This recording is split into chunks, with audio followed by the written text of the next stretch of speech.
iz JNA, to je u pitanju jedan, čini mi se, Borović, on je detaljno opisao sudbinu svakog aviona, ono što je Krasmanić govorio, on je opisao sudbinu svakog MiG-21 i helikoptera, Mi-8 i Mi-24, odakle su nabavljeni i kako su završili. On je sve tu u svojoj knjizi napisao, tako da tu nema laži, nema ništa tu skriveno, sve se to zna. Tako da ova propagandna mašinerija koja to koristi, navodno kao da smo mi to kupili, sve je to tu u toj knjizi, sve rečeno, ono je dostupno javnosti, može da se vidi. Čak mislim...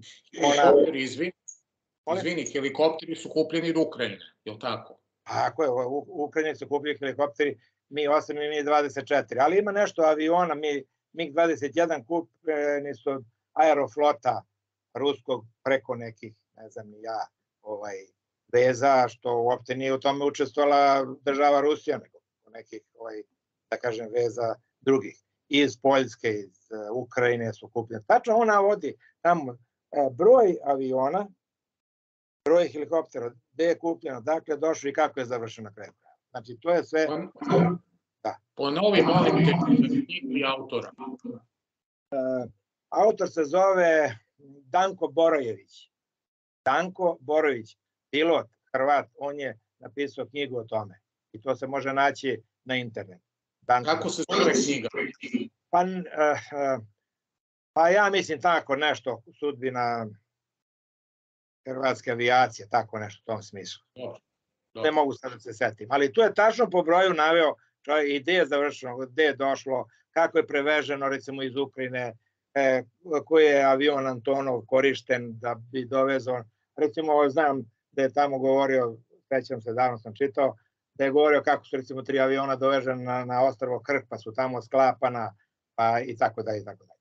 A što se tiče recimo, pazite samo kakva laž i kakva prevara, tamo koji, oni koriste sada onu vojnu paradu na Jarunu u oči Oluje koja se održala i gde kaže navodno da je komentator rekao, evo pogledajte S-300, MiG-21, Mi-8, Mi-24, kao i rakete Maljutka, kupljeni od Rusije.